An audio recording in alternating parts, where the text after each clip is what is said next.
अखोइन हुजिक लाइरिबा मफम असी Imphal east district के लारिंग मखा लेकाय दनि मफम असिदा डेनिम्स के प्रोडक्ट सिंग न तुबा ट्रू नेटिव्स हाइना थोनबा जीन्स के व्रान अदुगी वर्कप्लेस अदुमक तदनि अदुगा सिगी मांग दो उरिबा वर्कप्लेस असिदा करी करी थबक सिंग तौरिबा अदुगा मतौ करमना ट्रू नेटिव्स से लाखिबा अमदि कलकत्ता दा थबक तोरमबा अमना मणिपुर दा हलगलगा ट्रू नेटिव्स हाइना मिंगथोल पिरगा जीन्स कया तुबा हौर लिबसिगी वाखलोन दा करी करी फाउरिबा हाबदुगी मतंगदा मैम पुन खंगमिनसे 2006 दा आइजे कलकत्ता की NIFT दा डोनर मिनिस्ट्री ऑफ डोनर की स्पॉन्सरशिप दा ट्रेनिंग अमखक आई यौजरुई था अहुंगी अदुदा ट्रेनिंग की कोऑर्डिनेटर दुना अखोगी जॉब अपॉर्चुनिटी मिंगोना पीदना आइना अखोगी डिजाइन असिस्टेंट ओइना कारिवाला इंडस्ट्रीज हाइदना सोलेक सेक्टर 5 दा लेबा मा कंपनी सी एक्सपोर्ट हाउस नि अदा आइजे सही अमगा थानिपान तौजरमे नेक्स्ट दा स्टार मार्क ना इमामी की सिस्टर कंपनी अमखकता कोई स्कूल बैकपैक फैशन बैकपैक मरु ओइना कोई आंगांग की स्कूल बैग ता डील तौबा मोगी इन हाउस ब्रांड्स ब्रांड अमदा आई थबक चही निपान तरोमी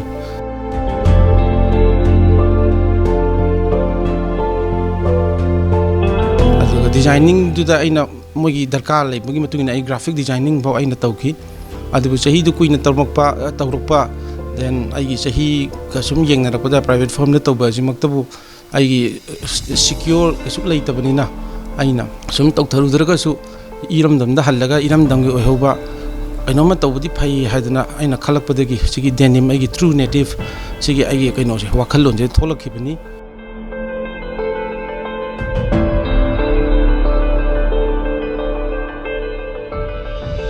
प्राइवेट कंपनी दा थबक तोगा युमदा हलकनी हाइबगी डिसीजन लेपसिदी आइना याम अवाबा चैलेंजिंग अम ओइगी मरमदी आई मंथली इनकम जे पूरा लेपखिदोरिनी हाना आइना लेरमबास आइगे मंथली इनकम दो लेपखरबनिना आई कदाइदगी युमगी फैमिली की कमाइन तौबा हाइबगी चैलेंजेस याम लेखी अदुबो आइगी डिसीजन डिटरमिनेशन अम लोइनाना आइना हलागा आइगी जे 2017 की अप्रैल की डेट 10 दा इम्फाल दा लागा आइना वर्क स्टेशन जे साबा सेम तौरगा मे दगी होगी 2017 दगी अदुगा ब्रांड सिजु आइना इरमदम की खोगी इंडिजिनस ओइबरमदा आइना खोगी टच अदुगी फीलिंग अदुगी कइनोचे टेस्ट याहोनिंगदना ट्रू नेटिव न थोलगा डेनिम गातगी प्रोडक्ट से टारगेट तौरगे हाबिगी डिसीजन जैना लौजखिबनी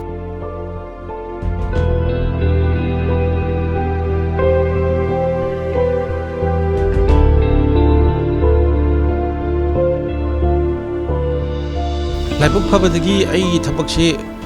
आइना कोई स्टार्टअप मणिपुर की स्कीम जे लाख कानचिदा अहमबगी नंगहौदना सेकेंड फेज दैना अप्लाई तौबदो लाइबुक फबदा आई सेलेक्ट तौरी अदुबो सगी आई प्रोजेक्ट अइना पामे अमाउंट दुदी ओइगिद्रे ESS category entrepreneurship support system ना अदुगी कैटेगरी दा लाखतना आई 3 लाख ती होजिक कोई गवर्नमेंट की सपोर्ट अमदी फंगजरे अदुबो सपोर्ट सिमक फंगबदी लाइबक याम फै अदुबो सिमकना इंगोंदा कोनबदी ओइद्री आई ब्रांड जे popular not only in Manipur कोई आउटसाइड मणिपुर दबो योहनबगी आशा लेरी नॉर्थ ईस्टर्न की फीचर जिदी कोई मी जे हाइट त कइदा येंगबदा मयाम खरा खेनबने रेडीमेड जीन्स सेटप कांदा अखोई कंगनबा गातनी अदु हुजिकती आइगी प्रोडक्ट सिना मदुगी अल्टरेशन हाबगी पोतुमदी आइना सॉल्व तौरदरा न खरा मखैदी खल्ली अदुगा आइगी ब्रांड सि मिपुंग खुदिमक्ता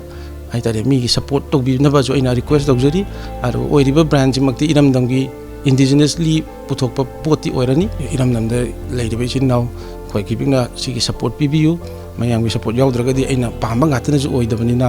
आना खोइ मसेन सपोर्ट तौबमगी तंजादी लाले नाइ माइना हाइजनी ngasiदगी थारगा चही मंगा की मनुंगदा मणिपुर की युमथोंग खुदिंगदा ट्रू नेटिव्स न पुथोकचरिबा जीन्स असि लेहनबगी पांडम थमलिबा ट्रू नेटिव्स की वाखलोन असिबो माइ पाकनबगी दमक मणिपुर लैंगा की माइकेदगी चंगलिबा मिजेंग असिगी मथकता अहेनबा मिजेंग अमा चंगलकपा दुबो ट्रू नेटिव्स न खौरांग नंगाइ हुरी